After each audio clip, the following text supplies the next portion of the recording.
ఈ కూటమి ప్రభుత్వంలో అరాచకాలు రోజురోజుకి మితిమీరిపోతున్నాయి. సొంత పార్టీ నాయకులు బీభత్సంగా నోటుకొచ్చినట్టు వాగుతుంటే చంద్రబాబు నాయుడు గారు ఏమీ అసలు ఖండించడంలే, పవన్ కళ్యాణ్ అసలు ఖండించడంలే.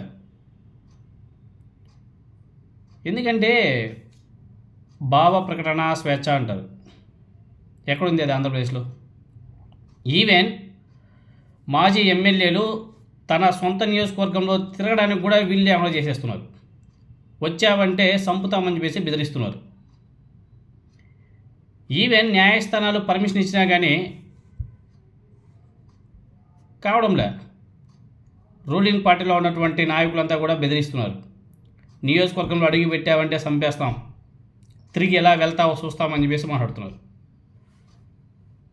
ఒక మాజీ ఎమ్మెల్యేకే ఇటువంటి దుస్థితి పట్టిందంటే కామన్ పీపుల్స్ వాళ్ళ పరిస్థితి ఏ విధంగా ఉంటుందో ఒకసారి ఆలోచన చేయొచ్చు. ఇంతకు మనం ఎవరి గురించి చెప్పుకుంటున్నామంటే కేతిరెడ్డి పెద్దారెడ్డి గారి గురించి, అదేవిధంగా జేసీ ప్రభాకర్ రెడ్డి గురించి. తాడిపత్రి రాజకీయ వాతావరణం బాగా హీట్ ఎక్కుతుంది. కేతిరెడ్డి పెద్దారెడ్డి గారి మీద జేసీ ప్రభాకర్ రెడ్డి గారు మాట్లాడే మాటలు, కేతిరెడ్డి తాడిపత్రికి వస్తే తిరిగి వెళ్ళడు, బైక్లపై వచ్చే వైసీపీ కార్యకర్తలు కూడా తిరిగి పోవాల్సిన అవసరం ఉండదు అని చెప్పేసి ఆయన జేసీ ప్రభాకర్ రెడ్డి గారు మాట్లాడుతున్నాడు. వైసీపీ కార్యకర్తలు పెద్దారెడ్డి వెనక బైక్లో వచ్చి తిరిగి ఏమైనా సరే చేష్టలు చేస్తే మాత్రం తిరిగి వెళ్ళాల్సిన అవసరం కూడా ఉండదని చెప్పేసి మాట్లాడుతున్నాడు. అంటే లేపేస్తాడనేసి. పెద్ద వడుగూరులోని వైఎస్ఆర్ కాంగ్రెస్ పార్టీ నాయకులను కూడా వదిలిపెట్టేది లేదని చెప్పేసి ప్రభాకర్ రెడ్డి గారు మాట్లాడుతున్నాడు. అయితే ఇప్పుడు ఈ వ్యాఖ్యలతో పాటు గ్రామాలు ప్రశాంతంగా ఉండాలని చెప్పేసి నేను కోరుకుంటా అని చెప్పేసి జేసీ చెప్పడం ఇక్కడ విచిత్రంగా ఉంది. ఈయనే రెచ్చగొడతాడు, మళ్ళీ ఈయనే ప్రశాంతంగా ఉండాలని చెప్పేసి మాట్లాడతాడు. తన సొంత నియోజకవర్గం తాడిపత్రిలోకి వెళ్ళేందుకు కేతిరెడ్డి పెద్దారెడ్డి గారు ఏపీ హైకోర్టు వెళ్ళి అక్కడి నుంచి పర్మిషన్ కూడా తెచ్చుకున్నాడు. తాడిపత్రి వెళ్ళేందుకు కోర్టు ఆయనకు షరతులతో కూడినటువంటి అనుమతి కూడా మంజూరు చేసింది. ఆయనకు రక్షణ కల్పించేందుకు తగిన భద్రత కూడా ఏర్పాటు చేయాలని చెప్పేసి రాష్ట్ర పోలీసులు కూడా ఏపీ హైకోర్టు ఆదేశాలు కూడా జారీ చేసింది.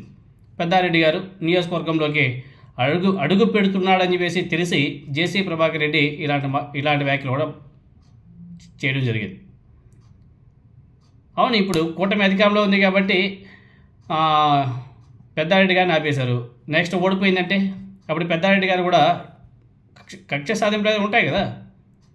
ఇప్పుడు పెద్దారెడ్డి గారిని ఏ విధంగా అయితే ఇబ్బందులు పెట్టి గురి చేశారు, తర్వాత ప్రభుత్వాలు మారిన తర్వాత సిచ్యువేషన్ కూడా అలానే ఉంటుంది కదా.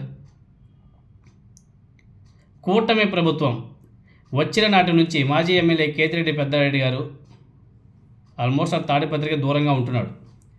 నియోజకవర్గంలో పెద్దారెడ్డి ఇంటి వద్ద గుర్తు తెలియని వ్యక్తులు కూడా టిప్పర్ వాహనంలో రాళ్లను పడేసి వెళ్ళేటువంటి ఘటన కూడా ఇప్పుడు అక్కడ కలకలం రేపుతుంది.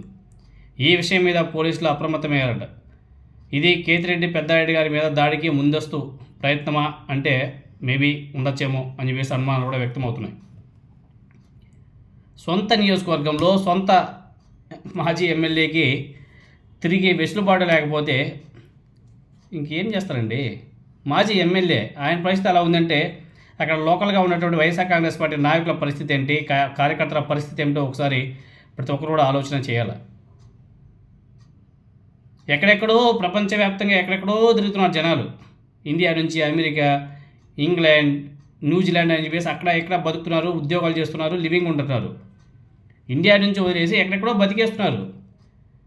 అదేవిధంగా విదేశీయులు కూడా ఇండియాలో వచ్చి అక్కడెక్కడ ఉద్యోగాలు చేసుకుంటూ బతికేస్తున్నారు. కానీ దౌర్భాగ్యం ఏమంటే సొంత నియోజకవర్గంలో సొంత ఊర్లో బతకడానికి అవకాశం లేకుండా పోయింది ఆంధ్రప్రదేశ్లో. ఎంత దౌర్భాగ్యం ఉందో ఒకసారి ప్రజంతా కూడా ఆలోచన చేయాలి. సొంత నియోజకవర్గంలో బతకడానికి వీలు లేకుండా చేస్తున్నారు. సొంత నియోజకవర్గంలో ప్రజలను కలవడానికి కూడా అవకాశం లేకుండా చేస్తున్నారు. అంటే అధికార మదం. అధికారం ఉంటే మనం ఏమన్నా చేయగలం అన్న ధీమా. ఎగ్జాంపుల్ ఇదిగో చూడండి, పెద్దారెడ్డి గారి మీద ప్రభాకర్ రెడ్డి గారు మాట్లాడే మాటలో ఆయన చేసినటువంటి చేష్టలో ఏ విధంగా ఉన్నాయో చూడండి. మరి ఆయన మీద ఎటువంటి కఠిన చర్యలు తీసుకోరా? ప్రభాకర్ రెడ్డి గారి మీద ఆ విధంగా మాట్లాడాడు కదా. మరి శాంతి భద్రతలను విఘాతం కలిగించే విధంగా మాట్లాడాడు కదా, మరి ఆయన మీద కేసులు పెట్టి జైలు పెట్టచ్చు కదా, ఎందుకు పట్టించుకోవడంలే?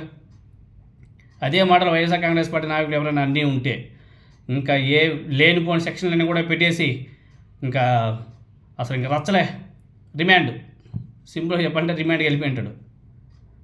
అదే కూటమి నాయకులు ఎవరైనా సరే ఆ విధంగా మాట్లాడినా రెచ్చగొట్టే విధంగా మాట్లాడినా రెచ్చగొట్టినా వాళ్ళ మీద ఏం కేసులు ఉండవు, ఏం మాటలు ఉండవు, ఏమీ ఉండవు. ఎంత దౌర్భాగ్యమైన పరిస్థితి ఆంధ్రప్రదేశ్లో ఉందో ప్రజలందరూ కూడా గమనించాలా. వీటి కోసమేనా కూటమికి ఓట్లేసి గెలిపించింది అన్నది కూడా ఒకసారి ప్రజలందరూ కూడా ఆలోచన చేయాలి.